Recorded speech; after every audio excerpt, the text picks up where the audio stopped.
Corría el año de 1956. Martín salía de trabajar a las 2 de la mañana. A esas horas casi nadie estaba en la calle y la oscura madrugada permanecía en silencio. El joven caminaba todos los días desde Calzada Madero hasta el centro de Santa Catarina, ya que trabajaba en el turno de la noche de una gasolinería. Los recorridos del trabajo a su casa ya eran cosa de todos los días. Sabía bien cuidarse de los malandrines que podrían salir de cualquier rincón la madrugada. Estaba seguro que conocía bien su barrio, Santa Catarina. Sin embargo, Martín nunca se imaginó que esos recorridos pudieran marcarlo por el resto de su vida, y no precisamente por alguien de este mundo. Una de las madrugadas, Martín encontró en su camino a dos vecinos, así los tres muchachos decidieron acompañarse, y que el trayecto fuera menos aburrido. Así que prefirieron acortar el camino por el lecho del río de Santa Catarina. Entre broma y broma, Martín y sus vecinos aprovecharon la noche típica de verano para comenzar a charlar sobre cuentos de misterio. El sonido del agua que corría era perfecto para acompañar esas historias de cosas que cuentan de generación en generación. Los muchachos caminaban, no estaban cansados, pero conforme iban aumentando los relatos de nerviosismo se hizo presente entre ellos. Uno de los vecinos de Martín contó que su primo una noche había pasado por el lecho del río Santa Catarina, justo por el tramo que estaban a punto de pasar. El joven les comentó que su primo había observado una silueta de una mujer, muy joven, por cierto, de cabello largo y de ropas muy claras. Ella caminaba por el lugar, parecía como perdida, y decidió acercarse para ofrecerle ayuda, ya que no eran horas inapropiadas de estar allí. Para que una dama estuviera sola y por los rumbos. Así como se acercó, en un abrir y cerrar de los ojos, la muchacha se había desaparecido. El primo del vecino de Martín contó también lo ocurrido a su familia, y todos se burlaron de él. Justo cuando los tres jóvenes pasaron por el tramo del sonido del agua corriendo aumentó. Los grillos ya no se escucharon. Lo que sí se escuchaba eran las pequeñas ramitas que caían al lecho. Los muchachos dejaron de platicar, estaban apurados por pasar rápido, ya que se habían puesto nerviosos por la pequeña anécdota misteriosa que acababan de escuchar. De pronto, los tres al mismo tiempo se encontraron con la joven. Ella era tal como la había descrito el primo del vecino de Martín. Entre ellos se miraron y apresuraron su paso. Los muchachos no querían ni voltear a verla, solo observaron cómo ella estaba sentada en una piedra sobre el río, estrechando su larga cabellera. Cuando los jóvenes pasaron a un lado de ella, escucharon su voz, melodiosa y casi cantando: «Martín, Martín». Esa extraña mujer le había llamado en su nombre. De inmediato, y sin decir nada a ellos, decidieron correr para alejarse de la joven. Luego de varios minutos, corriendo sin parar, se detuvieron y voltearon a lo lejos. Ya no veían nada. Luego de lo ocurrido, decidieron no comentar nada. Siguieron caminando hasta que cada quien llegó a su casa. La historia continuará. El RMS Titanic, el más grande y lujoso barco jamás construido hasta entonces, se construyó casi idéntico al RMS Olympic, barco que, si bien era un poco menos lujoso que Titanic, ostentaba casi las mismas dimensiones, 269 metros de eslora y 28.2 de manga, pero el Olympic desplazaba 1400 menos y una cubierta diferente. La del Titanic había sido modificada para clientes exageradamente exigentes de primer nivel. Ambos barcos superaban al Mauritania y al Lusitania. El Olympic poseía piscina, cancha de squash, gimnasio y hasta baño turco. No era un barco cualquiera.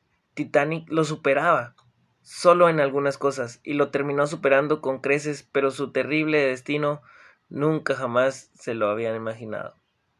El Titanic zarpó tranquilamente un mediodía de abril, con su capitán, apellidado Smith, con 2.227 personas anotadas a bordo, aunque es difícil asegurar, ya que hubo cancelaciones de último momento y también polizontes ilegales al bordo del buque. En la mañana del 14 de abril, el buque Caronia alertó sobre icebergs en la zona. Por la tarde, tres buques, el Baltic, el American y el Northern, volvieron a advertir sobre icebergs en esa zona. Esa misma tarde, en California volvió a emitir varios comunicados sobre el mismo problema en la zona, pero Titanic siguió a toda marcha, sin disminuir la velocidad. Eran cerca de las 7:30. El Californian volvió a emitir 3 comunicados más. A las 9:40, el barco comenzaba también alerta de la misma posibilidad de encontrar iceberg en la zona. Casi a las 11 de la noche, el Californian queda varado con el hielo a solo 20 millas náuticas del Titanic. Su operador, Evans, envía una alerta a todos los barcos en la zona, a lo que el operador del Titanic, Jack Phillips, le respondió: «Cállate, cállate, interfieres mi señal. Estoy ocupado, en comunicación con Russell». Eran cerca de las 11:40. El Titanic chocó con un iceberg y ya conocemos toda la historia. Falta de botes, egoísmo humano, salvemos primero a los ricos, encerremos bajo llave a la tercera clase, los defectos de fabricación, la culpa humana, la figura del dolo que nadie te iba a responder por él, el horror, el indescriptible dolor de todo el ser humano que se encontraba en el Titanic. El RMS, a 58 millas, era el barco más cercano que pudiese llegar, pero su navegación era de tan solo 14 nudos, más que se apresuró, alcanzando más de 17 nudos. El hielo y las condiciones climáticas lo retrasaban demasiado. El Titanic disponía de solo 20 botes salvavidas, para menos de la mitad de los pasajeros que se encontraban a bordo. A las 2:18 de la madrugada, las luces del gigantesco arco se apagaron por última vez. Asteroides de frío y culpa de los supervivientes vieron el barco partirse en dos y hundirse entre gritos desparaudios de terror mientras los valientes músicos de la orquesta tocaban más y más cerca de ti, Dios mío. El 1 de septiembre de 1985, los oceanógrafos de Robert Ballard y Jan Loos encontraron los restos del Titanic a 3.800 metros de profundidad, frente a la isla de Terranova en Canadá. Ballard hoy se arrepiente, dice que un lugar sagrado como ese, tumba de tantos seres humanos, es un circo donde hasta bodas se celebran, y que el fondo está ahora lleno de latas de cerveza. ¿Qué es el coronavirus? El coronavirus son una extensa familia de virus que pueden causar enfermedades, tanto como animales como humanos. Los humanos, se sabe que en varios coronavirus causan infecciones respiratorias que pueden ir desde común hasta enfermedades más graves como el síndrome respiratorio del Oriente Medio y el síndrome respiratorio agudo severo. El coronavirus, que se ha descubierto más recientemente a causa de la enfermedad por el COVID-19. Es la enfermedad infecciosa causada por el COVID que se ha descubierto más reciente. Tanto este nuevo virus como la enfermedad que provoca eran desconocidos antes de que estallara el brote en Wuhan, en diciembre de 2019. Actualmente, es una pandemia que afecta a muchos países de todo el mundo.